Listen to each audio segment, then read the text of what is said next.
malaikat sing man khaulau lan sing ning kiwa tengene aras yusabbihuna bihamdi rabbihim maca tasbih ning pangerane wa yu'minuna bi iman lho jadi maca tasbih ning pangerane iman ning pangeran kapan iman kapan iman ya Allah ora ning aras mergo ana wa yu'minuna bi wong malaikat sing ning aras kok iman ning Allah ning ngono Allah ya ora ning aras kok lamun Allah ning aras ora usah diimani wong jangglek. Ini menurut saya pernyataan yang kurang tepat ya. Mohon maaf, saya bukan merasa lebih pintar dari Pak Kiai, tapi ini adalah analogi saya. Para sahabat hidup dengan Nabi, bersaksi, asyhadu an la ilaha illallah wa asyhadu anna Muhammadar Rasulullah. Nabi Muhammad ada di hadapan mereka, kenapa mereka masih mengucapkan syahadat di hadapan Nabi? Kan Nabinya ada di hadapan mereka, kenapa perlu diimani? Sudah hidup bersama Nabi, tapi masih mengucapkan dengan lisan, terus mengimani dengan hati kalau dia adalah Nabi. Kenapa seperti itu? Ya, jangankan para sahabat, Nabi sendiri ketika tasyahud, Nabi bersyahadat loh. Asyhadu an la ilaha illallah wa asyhadu anna Muhammadar Rasulullah. Ini Nabi sendiri bersyahadat dan bersaksi kalau dirinya adalah Nabi. Paham sampai di sini? Ini analogi yang kurang tepat, Bapak. Kalau kita menyatakan malaikat sudah bersama Allah, sudah berada di sisi Allah, kenapa masih beriman kepada Allah? Ya sama dengan para sahabat. Kenapa sahabat masih beriman kepada Nabi sedangkan hidup bersama Nabi? Begitu.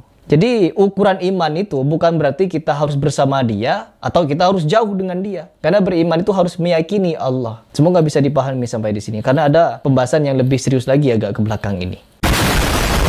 A'udzubillahi minasyaitonirrajim. Bismillahirrahmanirrahim. Teman-teman, ada satu video yang dimana kemarin saya angkat ke pembahasan saya mengenai Allah istiwa di atas arsy, yaitu ada satu video yang saya pakai yang pada ujungnya ternyata video itu tidak seperti sedemikian rupa. Yang pada ujungnya ternyata video itu menjadi fitnah. Ya, Harry Pras memfitnah Kiai Maimun Zubair kalau beliau itu ternyata tidak mengimani Allah itu di atas arsy, karena beliau cuma mengutip pernyataan dari Imam Malik. Dan kalau kita mengutip dari keempat imam mazhab, nah keempat imam mazhab ini tidak ada yang mengingkari kalau Allah itu istiwa di atas arsy. Gak ada yang mengingkari. Hanya kebelakangan ini. Serta benar kata Imam Malik ya, kalau kita mempertanyakan bagaimana istiwanya Allah, itu adalah bid'ah. Karena para sahabat ketika Nabi Muhammad masih hidup, tidak ada yang berani mempertanyakannya dan memperselisihinya. Cukup mengimani saja orang-orang terdahulu itu. Dan baik, di sini kita akan simak satu video yang full. Saya rasa ini lebih dari cukup. Karena video yang kemarin sekitar 1 menit kurang lebih yang saya reaction, dan sekarang ada yang video 5 menit dan saya salah ternyata. Ada pernyataan-pernyataan yang menurut saya kurang sesuai dengan apa yang disampaikan oleh Kiai Maimun Zubair. Dan ingat, saya minta kalian nyimak video ini dengan sangat baik. Kalian punya moto, jangan lihat siapa yang bicara, tetapi dengarkan apa yang dibicarakan. Kalau ada yang salah, maka tegur. Tetapi kalau benar, maka kembalilah pada kebenaran. Jangan mencari pembenaran. Begitu. Langsung saja kita ke video. Wa utai si Allah iku Ar-Rahman, Allah kang sifat welas. Alal arsy ing atase arsy. Arsy iku apa wawa lugatan sarirul malik. Yaiku bangsale raja, pinaaraane raja. Ya. Itu kalau dibahasakan ya. Kalau dibahasakan sebagai mana kita mengerti bahwa itu adalah suatu singgasana. Tetapi singgasana Allah tidak bisa disamakan dengan singgasananya manusia. Itu yang perlu diingat. Itu yang perlu diimani. Lanjut. Iku bangsal. Istawa pinara singgah sapa Allah. Artinya istawa pinara. Lho Gusti Allah kok pinara. Istiwaan kelawan istiwa yaliku kang patut istiwa bikan Allah. Nah, di sini dijelaskan bahwa istiwa itu adalah sesuatu yang pantas untuk Allah sendiri. Jadi kita bisa menarik kesimpulan bahwa Allah itu memilih informasi tersebut untuk disampaikan kepada kita bukan tanpa alasan.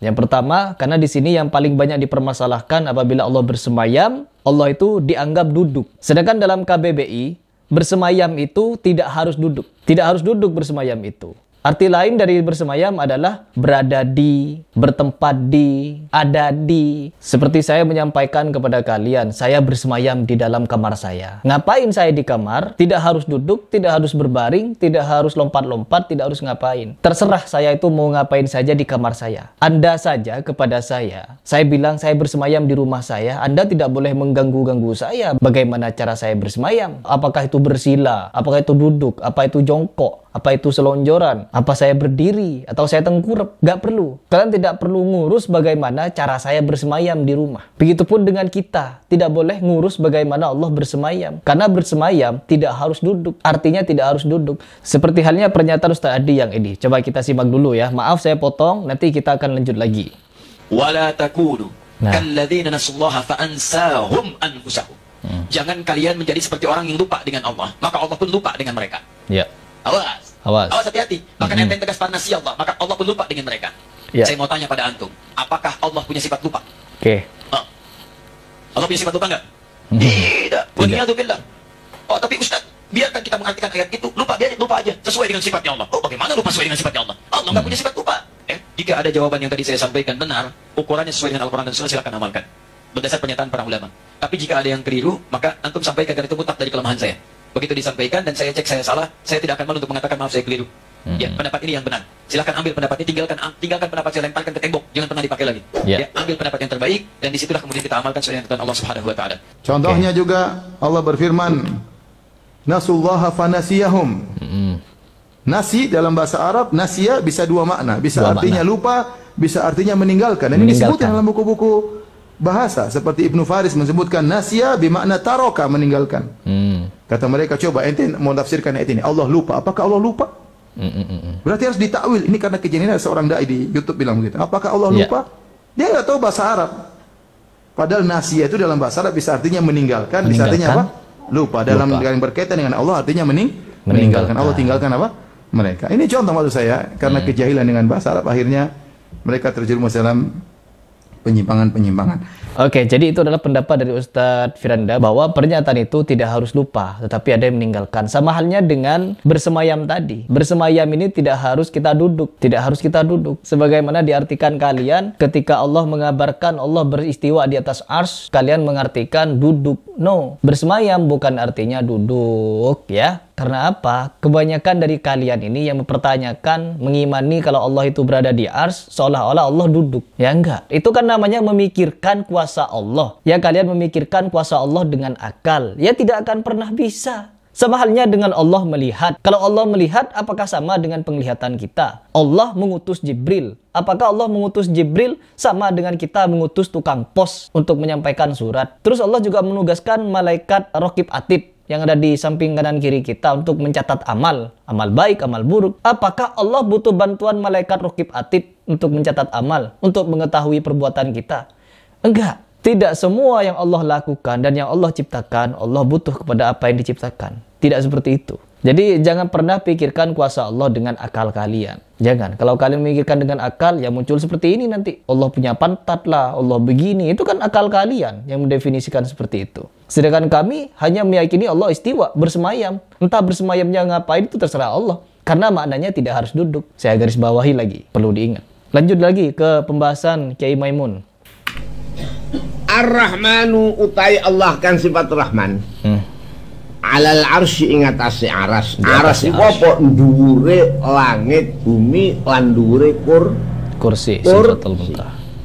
Kursi. Jadi langit pitu, kursi nomor 8, aras nomor pinten? Nomor 9. Jadi seperti ditanyakan oleh santri kemarin, Allah itu di atas langit yang mana? Kan langit ada 7. Ini dijawab sama Kiai Maimun. Nomor 9. Karena di atas langit ke-7 itu ada arsy, ya. Dan di atas arsy itu baru Allah. Sedangkan juga ada pendapat yang menyatakan arsy itu di bawahnya ada lautan. Lautan, baru aras, baru Allah. Gitu. Intinya Allah di atas lah, bukan di mana-mana. Lanjut dulu. Ning langit ingkang kaping 9 Allah istiwa. Maknane istiwa asal maknane lenggah. Sing dikarepaken lenggah kuwasa. Kekuasaane Allah pusate ana ing aras. Ya, ini kan cuma mengartikan satu makna. Sedangkan bersemayam itu sudah saya jelaskan di awal. Makna istiwa atau bersemayam tidak harus duduk, tapi bisa bermakna banyak, yaitu berada di, bertempat, atau tinggal. Karena seperti saya masuk ke dalam rumah, ya rumah ini kekuasaan saya. Kalian nggak boleh ganggu-gugat. Apa yang mau saya lakukan di rumah ini, kalian nggak boleh ganggu-ganggu. Sama halnya, Allah berada di arsy. Arsy-nya milik Allah. Bebas Allah mau ngapain. Kalian jangan ikut campur urusan Allah. Mau ngapain saja Allah di arsy, bebas terserah Allah. kalian nggak boleh ikut campur. Kalau kalian ikut campur urusan Allah, bikin ars saja sendiri. Bisa nggak bikin ars sendiri? Bikin tandingan Allah, bikin ars juga. Kalau bisa, lanjut dulu dah. Lu kok iso diarani pusating aras? Mergo malaikat sing keparek menyang Allah. Sing ngene Muqarrabin. Wal malaikatil muqarrabin iku manggone ning aras. Ar-Rahmanu 'alal 'arsyis. Dari Allah Ta'ala alladzina yahmiluna al-'arsya. Malaikat-malaikat sing man khaulau lan sing ning kiwa tengene aras. Iya. Yusabbihuna bihamdi rabbihim. Maca tasbih ning pangerane. Iya.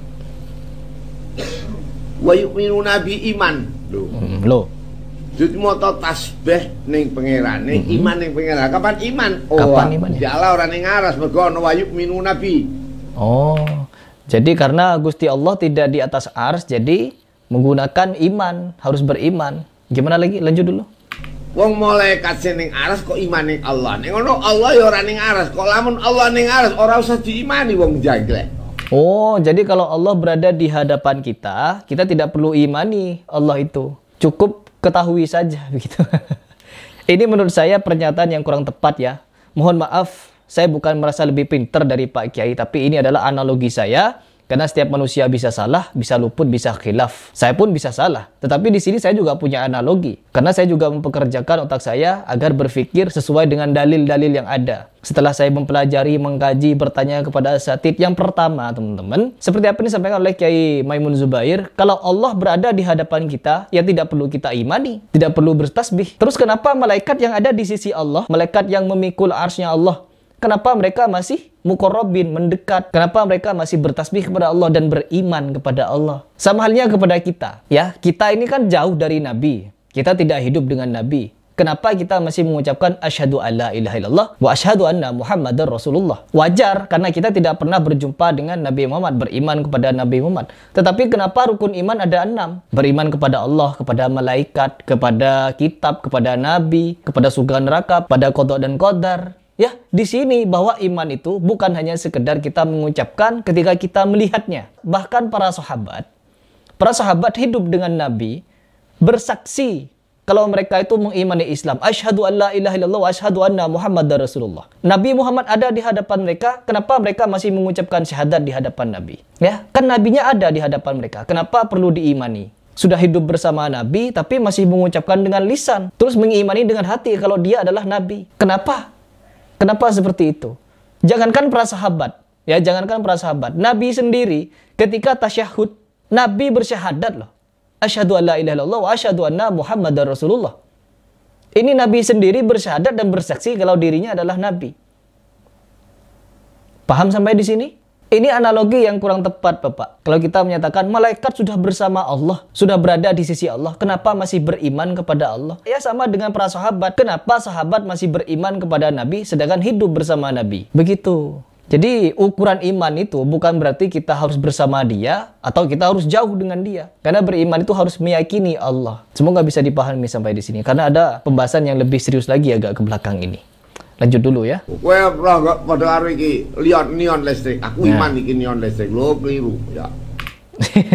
Iman itu kan percaya. Aku percaya nih ini lampu. Nah, ini kan ada lampu nih. Oh, saya percaya ini lampu. Ya iya, saya percaya ini lampu. Masa saya mau bilang ini pisang ya? Enggak kan? Misalkan saya percaya nih ini lampu, terus ini kamera nih, ya kalian nih melihat saya melalui kamera. Apakah boleh saya percaya kalau ini bukan kamera, ya tetapi pisang goreng gitu? Enggak gitu juga, ya. Yang dimana kita mengimani sesuatu itu adalah bentuk bahwa kita yakin akan sesuatu. Begitu. Lanjut dulu. Barang keliru iku sing diimanno iku sing gaib, yu'minuna bil ghaibi. Tuh kan, ini juga kurang tepat Bapak. Ya Allah. Saya di sini bukan ingin mengkoreksi Kiai ya, karena setiap manusia itu bisa salah. Setiap manusia itu bisa salah, bisa khilaf, bisa lupa. Ini barang keliru itu, ya, yang diimani itu barang sesuatu yang gaib. Tidak harus gaib. Nabi Muhammad tidak gaib. Al-Quran tidak gaib. Al-Quran ada di tangan kita. Apakah Al-Quran itu bentuk gaib? Enggak. Itu bentuk firman dari Allah, ada bendanya, ya, ada bendanya. Nabi Muhammad ada bentuk fisiknya. Nabi Muhammad bukan bentuk gaib. Kenapa kita harus beriman kepada Nabi Muhammad? Jadi beriman itu bukan cuma kepada yang gaib, ya, tetapi kepada Nabi Muhammad yang tidak gaib kita juga iman. Lanjut dulu. Ini agak berat sebenarnya ya, karena pasti akan banyak yang protes kepada saya. Heripres siapa kok sok mengkritisi? Ingat, kalian punya moto. Kembali lagi kepada moto kalian. Jangan pikirkan siapa yang mengucapkan, tapi pikirkan apa yang diucapkan. Lanjut dulu. Jadi istawa istilah kuwasa. Istilah wong sing ning aras keparek menyang Allah. Mulane swarga iku ning dhuwur parek aras. Kok wong sing ning swarga iku panggonane wong sing parek menyang Gusti Allah. Ar-Rahmanu 'alal 'arsy istawa. Utai Allah kang sifat Rahman 'alal 'arsy ing atase aras istawa iku istiwa. Iya. Manane istiwa? Maknane kuwasa atau istiwa pinara lenggah. Diarani lenggah Gusti Allah ora ning aras. Nah, ini keyakinan yang mereka yakini ya, kalau Allah tidak di aras. Jadi sudah memperselisihi apa namanya tuh berbagai macam ayat kalau Allah tidak di aras. Lanjut dulu. Mulane lah saiki kesimpulannya wajib iman Allah istiwa ning aras wong istawa 'alal 'arsy. Ning istiwa sing yaliku bi kelawan istiwa kang patus kan Allah. Ya, bagian ini saya cocok ya, karena istiwanya Allah itu tidak sama dengan kita. Ya, bersemayamnya Allah tidak sama dengan bersemayamnya kita. Jadi jangan pernah dipikirkan dengan akal bagaimana Allah bersemayam. Nanti dipikir punya pantat lah. Nggak boleh seperti itu. Tetap sifat Allah berbeda dengan kita. Tidak bisa disamakan. Lanjut dulu. Tegese ora ittisal, ora infisal. Ya. Maknane ora nemplek, ora pisah. Muarani nemplek wong ora ning kono. Muarani pisah wong istiwa ning kono. Jadi istiwaan min ghairi ayyakuna ittisal wala unaka infisal. Ora tetemu, ora apa Menyentuh. istiwaan yaliqu bihi. Sing patut ning Allah. Lah wajib kowe pasrah iman nek Allah istiwa. Istiwae piye mbok? Ini bener nih sudah. Mane cara kuno al iman wajib. Kowe iman Allah ning istiwa ning aras wajib. Wajib. Karena ini pernyataan dari Imam Syafi'i ya. Dan keyakinan yang diyakini oleh para sahabat yang hidup dengan Nabi. Karena tidak ada satupun dari para sahabat yang meributkan istiwanya Allah. Atau bertanya bagaimana istiwanya Allah. Tidak ada. Baru muncul sekarang-sekarang ini. Pada zaman-zaman akhir ini. Akhirnya apa? Banyak perdebatan. Tidak kembali kepada salafus soleh lagi. Tetapi memikirkan dengan kepalanya sendiri. Harusnya kita harus mengembalikan kepada salafus soleh. Bagaimana sahabat ini menyikapi ayat tersebut. Bagaimana para imam mazhab. Kan harus kembali kepada ini. Kalau tidak mau kembali kepada ini, ya kita akan berspekulasi sendiri dengan akal. Ya, sedangkan akalnya jongkok. Al iman wajib. Wal kaifiyatu majhulatun. Piye carane istiwa mbah gak roh. Istiwa lungguh ngene gak iso. Ya istiwa sing ning Allah. Yaliku bi. Istiwaan yaliku bi. Jadi iman wajib. Ya. Insyaallah istiwa iya. Carane piye mbah? Nggak tahu. Ya. Ya, ini pernyataan dari 4 imam mazhab ini. Tidak ada keempat imam mazhab yang berselisih dengan pernyataan Allah kalau dirinya bersemayam di atas ars atau beristiwa di atas ars. Tidak ada yang berselisih. Hanya terjadi pada sekarang ini ya. Bahkan mengatakan kalau manusia yang meyakini Allah di atas ars, mereka itu sesat menyesatkan. Waduh, sudah menyesatkan keempat imam mazhab orang itu. Ya. Lanjut dulu. Jadi wala al iman wajib wal kaifiyatu majhulatun wal makna maklumat maknane maklum istiwa was su'alu an dzalika bid'ah. Kowe takok piye istiwa Allah bid'ah. Mergo ora ana sahabat takok. Jelas ya. Jadi ini adalah pernyataan dari Imam Malik yang dikutip oleh Kiai Maimun Zubair. Ya, di sini memang ada beberapa pernyataan yang kurang tegas oleh beliau. Yang dimana beliau masih menyatakan kalau Allah itu tidak di ars, Allah itu begini begitu. Tapi di ujung-ujungnya memberikan pernyataan kalau Allah itu patut diimani bahwa beristiwa di atas ars dan bagaimana istiwanya kita tidak perlu memikirkan. Nggak perlu memikirkan. Karena jangankan memikirkan bagaimana istiwanya Allah, memikirkan besarnya ars saja tidak tahu. Dan kata beliau, ars itu adalah langit juga, teman-teman. Yaitu langit ke-9 katanya. Oke, jadi kita itu harus mengikuti salaf saja. Bagaimana salafus soleh mendefinisikannya dan mengimaninya, ya kita ikuti mereka saja. Kalau kita bermain dengan akal kita, apalagi retorika, aduh kelar. Kelar agama ini dipikirkan pakai akal, nanti kekuasaan Allah. Bagaimana Allah menciptakan manusia saja kita tidak tahu. Karena tidak ada orang ilmuwan pun yang bisa menciptakan sesuatu yang sama dengan Allah. Misalkan menciptakan lautan gitu ya. Tanpa apapun, ya, tanpa bantuan apapun tiba-tiba bikin laut gitu. Gak bisa pokoknya. Jadi sifat Allah dan kuasa Allah tidak perlu kita pikirkan pakai akal. Karena kalau kita pikirkan pakai akal, maka kita akan tersesat. Tersesat Allah. Baik teman-teman, mungkin itu saya ingin sampaikan kepada kalian. Kurang lebihnya apabila ada yang keliru, menyinggung, menyimpang, salah, itu murni dari kekhilafan dan kebodohan saya. Tetapi apabila ada yang benar, itu dari Allah Subhanahu wa taala.